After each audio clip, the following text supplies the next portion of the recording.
నమస్కారం. Telugu first news morning bulletin కు స్వాగతం. ముందుగా హెడ్లైన్స్ చూద్దాం.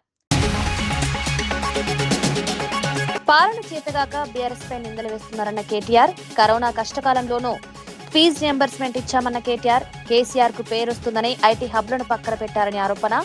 తెలంగాణలో ఐటీ ఉద్యోగులు తగ్గడంపై సమాధానం చెప్పాలని డిమాండ్.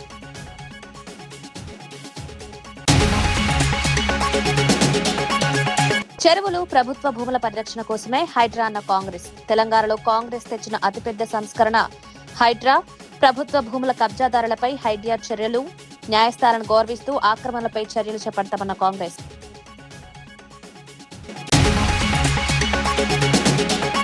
రామాలయ నిర్మాణ పిటిషన్ను సుప్రీంకోర్టు కుట్టివేసిందన్న రఘురామ. రామాలయ నిర్మాణానికి న్యాయపరమైన అడ్డంకులు తొలగిపోయాయని వ్యాఖ్య. రామాలయ నిర్మాణం వెనుక ఎలాంటి రాజకీయ కుట్ర లేదన్న రఘురామ. సుప్రీంకోర్టు తీర్పును ప్రతి ఒక్కరూ గౌరవించాలని సూచన. విద్యాశాఖ మంత్రి ప్రహ్లాద్ జోషిపై రాహుల్ గాంధీ తీవ్ర విమర్శలు. దేశ విద్యా వ్యవస్థకు ప్రహ్లాద్ జోషి అవమానం. మహిళల భద్రత విషయంలో రాజీపడే ప్రసక్తే లేదు. విద్యాశాఖ బాధ్యతలపై ప్రహ్లాద్ జోషిని నిలదీత.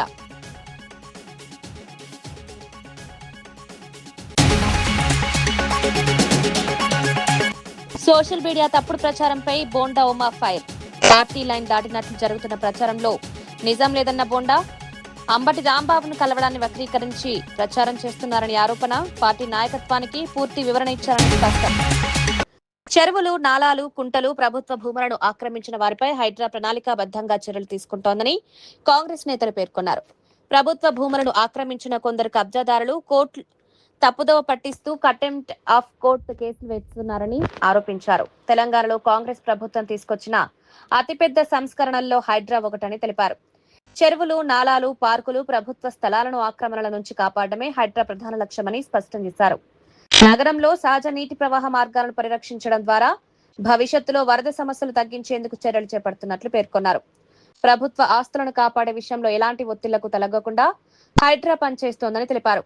ఆక్రమణలకు పాల్పడిన వారు న్యాయస్థానాలను ఆశ్రయించినప్పటికీ ప్రభుత్వం చట్టపరంగా తన వాదనను వినిపిస్తుందన్నారు. హైడ్రా చర్యల విషయంలో న్యాయస్థానాలపై ప్రభుత్వాన్ని పూర్తి గౌరవం ఉందన్నారు. దొంగలు అంటారు, కబ్జా కోర్లు అంటారు, బీఆర్ఎస్ వాళ్ళు అంటారు. చెరువులను, నాలాలను, కుంటలను కబ్జా పెట్టుకొని ప్రభుత్వ భూములను, ప్రభుత్వ పార్కులను కబ్జాలు పెట్టుకున్న వాళ్ళు కోర్టులను తప్పుదోవ పట్టించి కంటెంప్ట్ ఆఫ్ కోర్టు అంటారు. కంటెంప్ట్ ఆఫ్ కోర్టు ఉంటే అధికారులను మార్చాలనే నిబంధన ఉంటే గతంలో సోమేష్ కుమార్ మీద 400 కంటెంప్ట్ కేసులు ఉన్నాయి. ఆ రోజు ఇవన్నీ ఏది మాట్లాడలే. ఒక అధికారిని ఎక్కడ నియమించాలనేది ప్రభుత్వం యొక్క విచక్షణ అధికారం. ఆ విచక్షణ అధికారాన్ని ఎవరు గుంజుకోలేరు. కాబట్టి ఈరోజు తప్పుడు కేసులను న్యాయస్థానాల మీద సంపూర్ణమైన విశ్వాసం ఉంది. న్యాయస్థానాలలో ఎదుర్కొంటాం. హైడ్రా మంచి పనులు చేస్తుంది. మా ప్రభుత్వం తీసుకొచ్చిన the greatest reform is HYDRAA. We are protected lakes and nalas and water bodies. So we don't have any issues with HYDRAA. We are going to empower Hydra. Hydra is one of the best institution. We got appreciation from all over India. Hydra జాబే ప్రభుత్వ పార్కులను, చెరువులను, కుంటలను, నాలాలను కాపాడడమే. ఆ పని పర్ఫెక్ట్గా చేస్తుంది. ఎక్కడైతే కబ్జాకోరులు తప్పుడు డాక్యుమెంట్లతో కోర్టులను తప్పుదోవ పట్టించి అదేవిధంగా బతుకమ్మ కుంట లాంటి వాటిని కూడా బీఆర్ఎస్ వాళ్ళు కబ్జా పెట్టుకొని దాంట్లో కూడా కంటెంప్ట్ ఆఫ్ కోర్టు వేసిండ్రు. దాని పేరే బతుకమ్మ కుంట. ఆ బతుకమ్మ కుంటను ఆక్రమించుకుంటే దాన్ని పునరుద్ధరించారు. దాని మీద కూడా కోర్టు ఈరోజు కంటెంప్ట్ మూవ్ చేసిండ్రు, కేసు నడుస్తుంది. వీటిని ఏ విధంగా చూడాలి? అదేవిధంగా ముఖ్యమైన ఒక కబ్జా కోర్ 100 ఎకరాల ప్రభుత్వ భూమిని కబ్జా పెట్టుకుంటే ఖాళీ చేయించింది. ఏ విధంగా చూడాలి? సో ఇలాంటి వాళ్ళు కూడా ఈరోజు మీకు కంటెంప్ట్ ఆఫ్ కోర్ట్ అని కేసులు వేసిండ్రు. కాబట్టి దయచేసి హైడ్రాని పని చేయనీయకుండా అడ్డుకోవాలనే కబ్జా కోర్లకు మీరెవరూ సహకరించండి. మీడియాకు కూడా నేను విజ్ఞప్తి చేస్తున్నా. ఈరోజు ఏ భూమి కూడా ఇతరులకు ఇవ్వలే. ప్రభుత్వం తీసుకున్నది చెరువులను, కుంటలను పునరుద్ధరించింది. అది ఆక్రమించుకున్న వాళ్ళు ధనవంతులైనా పేదవాళ్ళైనా ఈరోజు మీకు కన్వెన్షన్ కూలగొట్టారు పేదోళ్ళది. అది డబ్బులు పెట్టి సోషల్ మీడియాలో తప్పుడు ప్రచారం చేసి ప్రభుత్వాన్ని బదనాం చేయాలనే ప్రయత్నం చేస్తుండ్రు. ప్రభుత్వానికి స్పష్టత ఉన్నది. హైడ్రా కార్యాచరణ పట్ల, హైడ్రా నిర్వహిస్తున్న బాధ్యతల పట్ల ఖచ్చితంగా హైకోర్టు ఇచ్చిన ఆదేశాలు ఇంకా నేను పరిశీలించలేదు. ప్రభుత్వ పరంగా సమీక్ష చేస్తాం. తప్పకుండా కోర్టు ఆదేశాలు. కాంగ్రెస్ ప్రభుత్వంపై బీఆర్ఎస్ వర్కింగ్ ప్రెసిడెంట్ కేటీఆర్ తీవ్ర విమర్శలు చేశారు. రాష్ట్రంలో ప్రజా పరిపాలన చేయడం చేతగాక గత బీఆర్ఎస్ ప్రభుత్వంపై నిందలు వేస్తున్నారని మండిపడ్డారు. కరోనా వంటి క్లిష్ట పరిస్థితుల్లోనూ తమ ప్రభుత్వం విద్యార్థులకు ఫీజు రింబర్స్మెంట్ ను క్రమం తప్పకుండా చెల్లించిందని గుర్తు చేశారు. అప్పులు చేసినప్పటికీ వాటితో రాష్ట్రానికి అవసరమైన ఆస్తులు, మౌలిక వస్తువులు సృష్టించడంతో పాటు ఆదాయాన్ని కూడా పెంచామన్నారు. సంపన్న రాష్ట్రంగా తెలంగాణను కాంగ్రెస్ చేతిలో పెడితే ఇప్పుడు సమర్థంగా పాలించలేకపోతోందని విమర్శించారు. ఉమ్మడి జిల్లాలో ఐటీ రంగాన్ని విస్తరించి స్థానిక యువతకు ఉద్యోగావకాశాలు కల్పించేందుకు తమ ప్రభుత్వం ఐటీ హబ్లు నిర్మించిందన్నారు.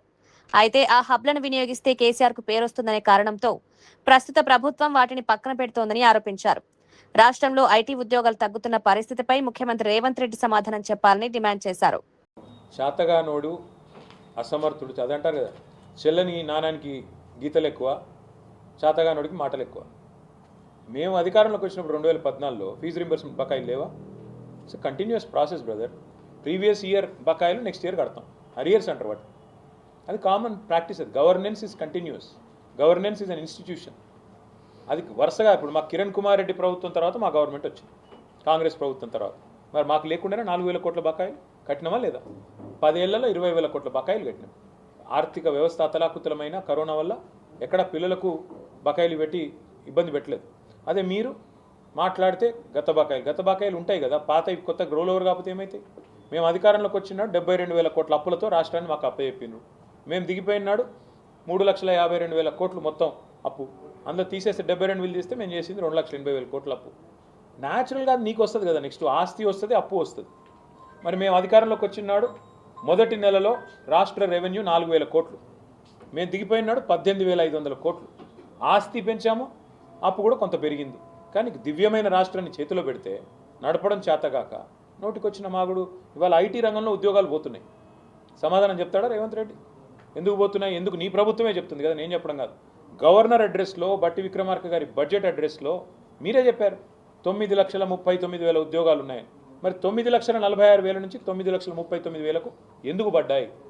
మీరు ఐటీ హబ్బులు వాడుకోరు, జిల్లాల్లో మేము కట్టిన వాటిని వినియోగించుకోరు.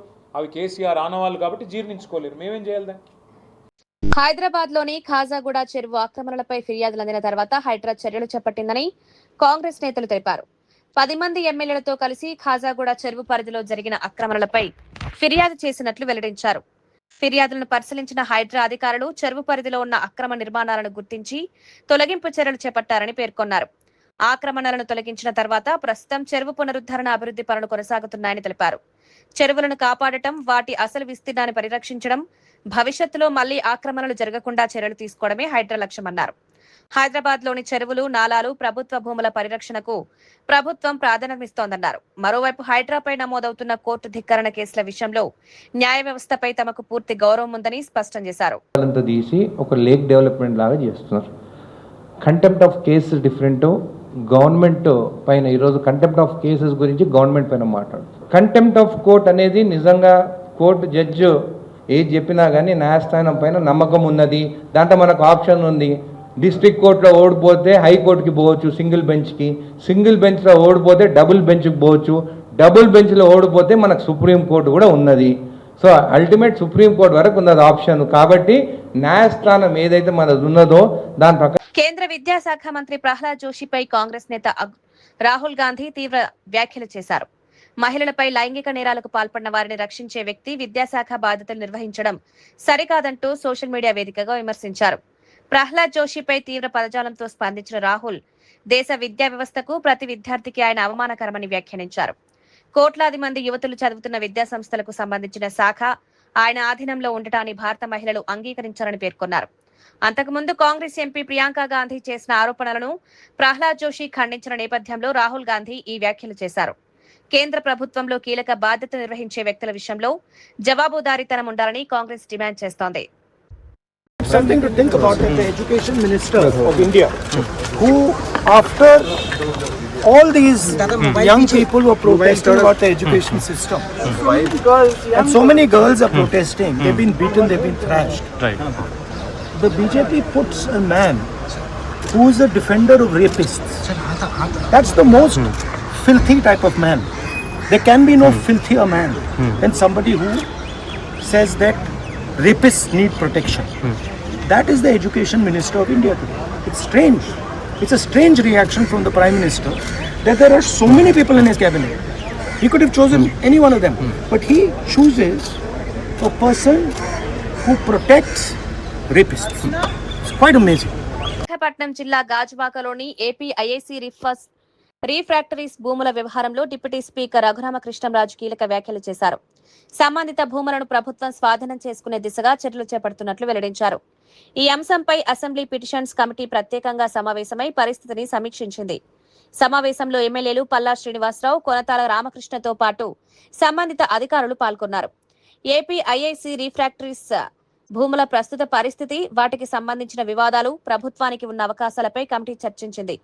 ప్రభుత్వ ఆస్తులను పరిరక్షించడంతో పాటు భూముల విషయంలో చట్టపరంగా ముందుకు వెళ్లేందుకు అవసరమైన చర్యలు పరిశీలిస్తున్నట్లు రఘురామకృష్ణరాజు తెలిపారు. ఇదే సమావేశంలో విశాఖ స్టీల్ ప్లాంట్ నిర్వాసిత కుటుంబాలు ఎదుర్కొంటున్న ఆర్కాడ్ సమస్యలపైన చర్చించారు.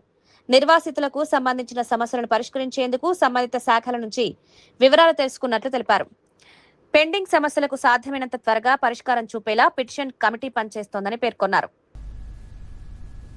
విశాఖపట్నంలో స్టీల్ ప్లాంట్ రీహాబిలిటేషన్ కార్డ్స్ కు సంబంధించి ఏపీ రిఫ్రాక్టరీస్ కి గతంలో ఇచ్చిన 174 ఎకరాల స్థలం 22A సమస్యల మీద సుదీర్ఘంగా చర్చ జరిగింది.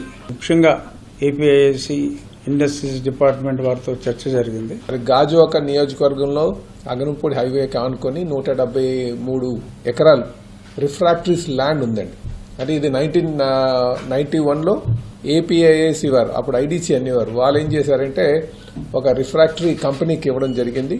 వారు ఒక 3-4 ఇయర్స్ రన్ చేసిన తర్వాత ఆ యూనిట్ నాన్ పెర్ఫార్మింగ్ ఎసెట్ కింద ఎన్పిఏ కింద కన్వర్ట్ అయిపోయిన తర్వాత ఆ ల్యాండ్ అంతా కూడా విడిచిపెట్టి వెళ్ళిపోయారు. కొంత డబ్బులు లోన్ ఉంది దానిపైన, ఒక 19 కోట్లు లోన్ తీసుకున్నారు ఆ రోజుకి అని చెప్పేసి ఉంది. ఆ తర్వాత ఆ లోన్ పైన 45 కోట్లకి ఎవరో థర్డ్ పార్టీకి ఇచ్చినట్టుగా వినికిడి ఉంది. కానీ ఆ విలువ, ఆ ల్యాండ్ విలువ 2000 కోట్ల పైన ఉంటుందన్నమాట. త్వరితగతిన బ్యాంకర్స్తో మాట్లాడి, ఎందుకంటే ఆ కొనుక్కున్నటువంటి వారు ఎవరో నాన్ పెర్ఫార్మింగ్ ఎసెట్ని వాళ్ళు టేక్ ఓవర్ చేసి గవర్నమెంట్ దగ్గరికి వచ్చేటప్పుడు దానికి ఏపీఐసికి సంబంధించింది కనుక ఇది ఎన్ఓసి ఇవ్వనని చెప్పేసి అడ్డుపెట్టడం కూడా జరిగిందని విషయం మరి తెలిసింది. అందుకనే గవర్నమెంట్కి చేతికి వచ్చేటట్టుగా చేయాలనేది మా యొక్క అభిప్రాయం. అయితే అక్కడ 175 ఎకరాలు సుమారు 2000 కోట్లు విలువ చేసేటువంటి ల్యాండ్ని మనం మంచి ఐటీ కంపెనీస్ ఏదైనా డెవలప్ చేస్తే బాగుంటుంది అన్నది మా ఉద్దేశం అండి. దీంతో పాటు ఆర్కాడ్ 1200 వరకు డౌట్ఫుల్ కార్డ్స్ ఉన్నాయని చెప్పారు. మరి పిటిషన్ కమిటీ దృష్టికి తీసుకొచ్చి ఆ కార్డ్స్ కూడా రెగ్యులేట్ చేయాల్సిందిగా కోరుచున్నామండి. పశ్చిమ గోదావరి జిల్లా ఉండి నియోజకవర్గంలో రామాలయం నిర్మాణానికి సంబంధించిన న్యాయ వివాదంపై ఏపీ డిప్యూటీ స్పీకర్ రఘురామకృష్ణంరాజు స్పందించారు. రామాలయం నిర్మాణాన్ని వ్యతిరేకిస్తూ దాఖలైన పిటిషన్ను సుప్రీంకోర్టు కొట్టివేసిందని తెలిపారు. ఈ వ్యవహారంలో హైకోర్టు ఇచ్చిన ఆదేశాల్లో జోక్యం చేసుకునేందుకు సర్వోన్నత న్యాయస్థానం నిరాకరించిందని వెల్లడించారు. దీంతో ఆలయ నిర్మాణానికి సంబంధించిన న్యాయపరమైన అంశంలో స్పష్టత వచ్చిందని పేర్కొన్నారు. రామాలయం నిర్మాణం వెనుక ఎలాంటి రాజకీయ కుట్ర లేదని రఘురామకృష్ణరాజు స్పష్టం చేశారు. దీన్ని రాజకీయ కోణంలో చూపించే ప్రయత్నాలు సరికాదన్నారు. స్థానిక ప్రజల ఆకాంక్షలు, ఆధ్యాత్మిక విశ్వాసాలకు అనుగుణంగానే ఆలయ నిర్మాణ కార్యక్రమం జరుగుతోందని పేర్కొన్నారు. న్యాయస్థానాల తీర్పులను ప్రతి ఒక్కరూ గౌరవించాలని సూచించారు. ఆలయ నిర్మాణంపై అనవసర వివాదాలు సృష్టించకుండా అభివృద్ధికి సహకరించాలని కోరారు. సుప్రీంకోర్టు నిర్ణయం తర్వాత ఆలయ నిర్మాణానికి సంబంధించిన తదుపరి కార్యక్రమాలు నిబంధనలకు అనుగుణంగా కొనసాగుతాయని తెలిపారు. కోర్టుకి గతంలో హైకోర్టులో జరిగిన విషయాలు తెలీదు.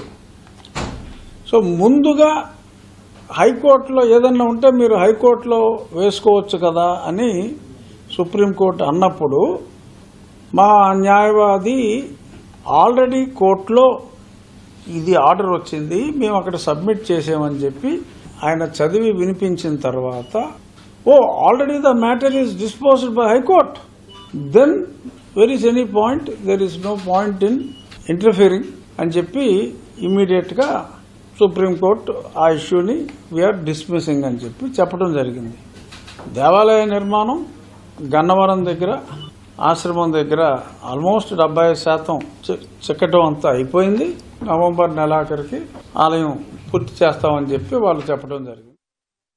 శ్రీకాకుళం జిల్లా పలాస హిట్ అండ్ రన్ కేసులో కీలక పరిణామం చోటు చేసుకుంది. గొర్రెల కాపరి దానయ్య మృతి కేసులో రిమాండ్లో ఉన్న మాజీ మంత్రి సిదిరి అప్పలరాజు కుమారుడు ఆరవ్ వర్మకు సోంపేట కోర్టు బెయిల్ మంజూరు చేసింది. ఇదే కేసులో రిమాండ్లో ఉన్న అనుచరుడు సిద్ధార్థ్ త్యాడికి కూడా న్యాయస్థానం బెయిల్ ఇచ్చింది.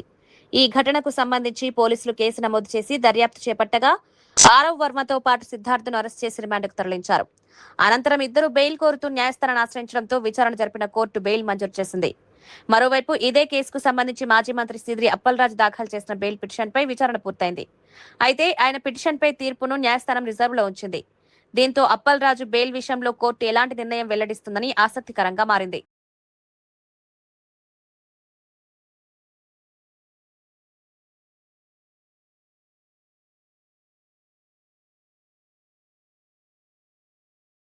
హుస్నాబాద్ రైతు వేదికలో ఏఈఓ ఆధ్వర్యంలో రైతులకు ఆరుతడి పంటలపై ప్రత్యేక అవగాహన కార్యక్రమం నిర్వహించారు. ఈ కార్యక్రమంలో మార్కెట్ కమిటీ చైర్మన్ కంది తిరుపతి రెడ్డి, సింగిల్ విండో అధ్యక్షుడు Bolisetti Shivaiah, AMC vice chairman Banka Chandu, Congress మండల అధ్యక్షుడు Vennaraju, market director Bongori Srinivas, AEO Vijay, Gurrala సంజీవరెడ్డితో పాటు రైతులు పాల్గొన్నారు. ప్రస్తుతం ఆశించిన స్థాయిలో వర్షాలు లేకపోవడంతో రైతులు తీసుకోవాల్సిన జాగ్రత్తలు, సాగు చేయాల్సిన ప్రత్యామ్నాయ పంటలపై వ్యవసాయ అధికారులు సూచనలు చేశారు. తక్కువ నీటితో సాగు చేయగల ఆరుతడి పంటలకు ప్రాధాన్యం ఇవ్వాలని రైతులకు వివరించారు. కందులు, నువ్వులతో పాటు 9 రకాల విత్తనాలు, వివిధ కూరగాయల గింజలను రైతులకు అందించేందుకు ప్రత్యేక స్టాల్ ఏర్పాటు చేశారు. ఈ విత్తనాలు 3 రోజుల పాటు రైతులకు అందుబాటులో ఉంటాయని నిర్వాహకులు తెలిపారు. వర్షాభావ పరిస్థితులను దృష్టిలో పెట్టుకుని వ్యవసాయ అధికారుల సూచనలను పాటించాలని కోరారు.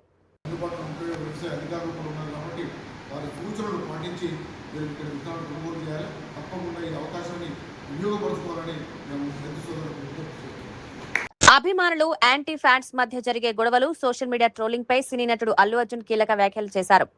అనవసరమైన గొడవలను పక్కన పెట్టి ప్రతి ఒక్కరూ తమ విలువైన సమయం, శక్తిని కాపాడుకోవాలని సూచించారు. ప్రతి వ్యక్తికి 100% ఎనర్జీ మాత్రమే ఉంటుందని, దానిని ద్వేషం, ట్రోలింగ్, నెగిటివిటీ కోసం వృధా చేసుకోవద్దని చెప్పారు.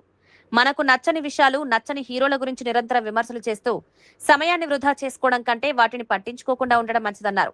మనసుకు నచ్చిన పనులు చేసుకుంటూ ఇష్టమైన సినిమాలు చూస్తూ జీవితాన్ని ఆస్వాదించాలని సూచించారు. సోషల్ మీడియాలో ఇతరులను విమర్శించడం, అభిమాన సంఘాల పేరుతో గొడవలకు దిగడం వల్ల ఎవరికీ ప్రయోజనం ఉండదని అభిప్రాయపడ్డారు. నెగిటివ్ ఆలోచనలను పక్కన పెట్టి పాజిటివ్ ఎనర్జీతో ముందుకు సాగాలని అభిమానులకు పిలుపునిచ్చారు. జీవితంలో మనకు లభించే సమయాన్ని మంచి పనులకు ఉపయోగించుకోవాలన్నారు. అభిమానంతో పాటు ఇతరుల అభిప్రాయాలను గౌరవించే సంస్కృతి కూడా ఉండాలని అల్లు అర్జున్ సందేశం ఇచ్చారు.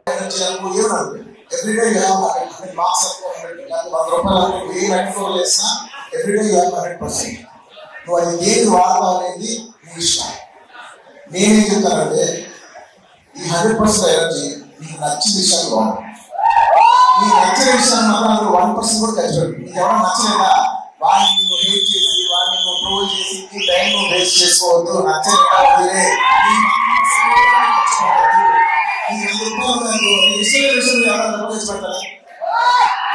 వదిలే ఖర్చు నీకు నచ్చిన పని చేసుకో. నీకు నచ్చిన ఒక అమ్మాయి ఇంటికి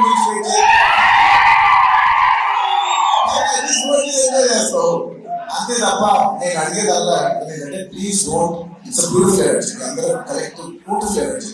దీన్ని ఏ నెగిటివ్ లో తీసుకెళ్ళండి. ఒక మంచి పని చేయండి, ఏదో మీకు నచ్చిన పని చేయండి. ఒక అమ్మాయితో సినిమా వెళ్ళండి, మీరు ఎంజాయ్ చేయాల్సిన అంత విషయాలు మీరు ఎంజాయ్ చేయొచ్చు. మీరు ఎంజాయ్ చేయండి. కానీ ఒక అనవసరమైన హేట్మెంట్, అనవసరమైన నెగిటివ్ దాంట్లో మాత్రం మీరు ఎప్పుడు ఎంజాయ్ చేయండి. రిక్వెస్ట్ చేస్తున్నాను, మీ టైం చాలా వాల్యుబుల్. మీ టైం ఎనర్జీ చాలా వాల్యుబుల్. మీకు నచ్చిన విషయం మీద మీరు ఖర్చు పెట్టుకోండి. మీరు చదువుకోండి, కూడా చేస్తుంది. మీకు నచ్చిన విషయం మీకు ఖర్చు పెట్టుకోండి. That's all I want to say. Thank you so much.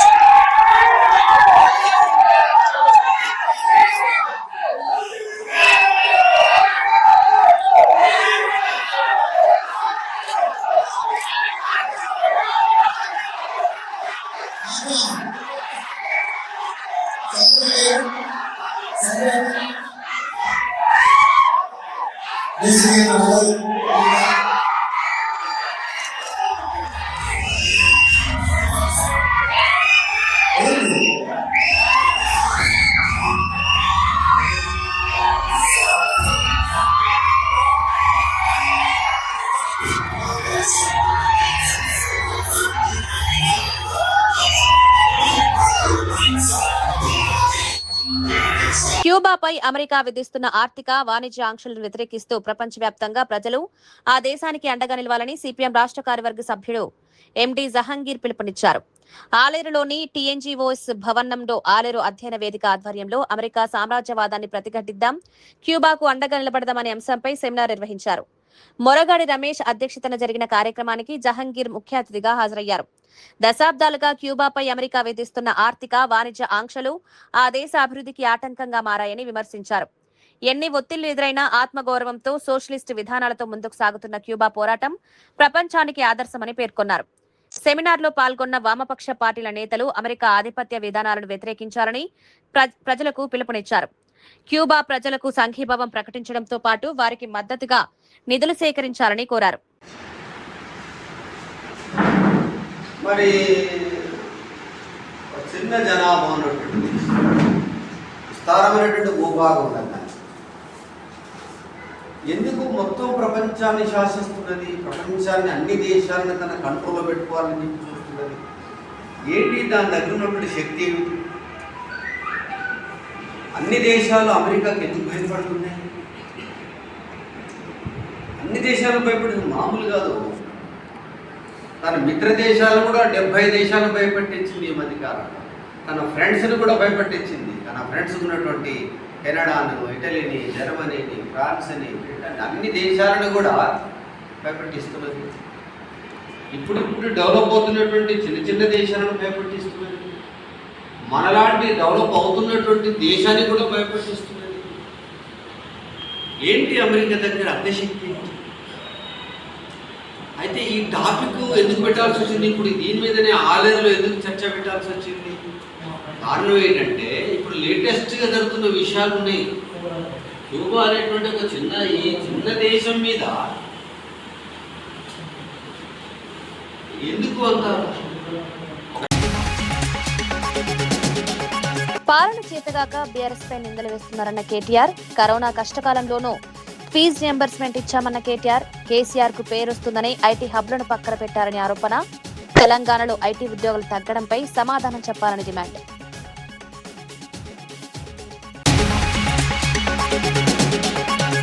చెరువులు ప్రభుత్వ భూముల పరిరక్షణ కోసమే హైడ్రా అన్న కాంగ్రెస్. తెలంగాణలో కాంగ్రెస్ తెచ్చిన అతిపెద్ద సంస్కరణ హైడ్రా. ప్రభుత్వ భూముల కబ్జాదారులపై హైడ్రా చర్యలు, న్యాయస్థానాలను గౌరవిస్తూ ఆక్రమణలపై చర్యలు చేపడతామన్న కాంగ్రెస్.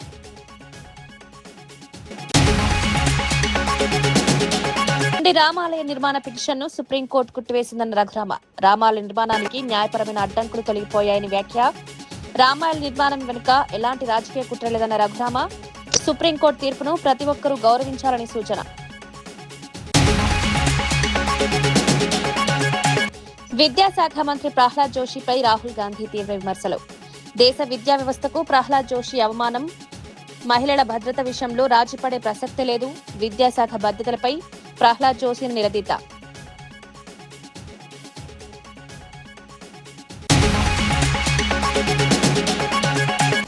సోషల్ మీడియా తప్పుడు ప్రచారంపై Bonda Uma fire. Party line దాటినట్లు జరుగుతున్న ప్రచారంలో నిజం లేదన్న బోండా.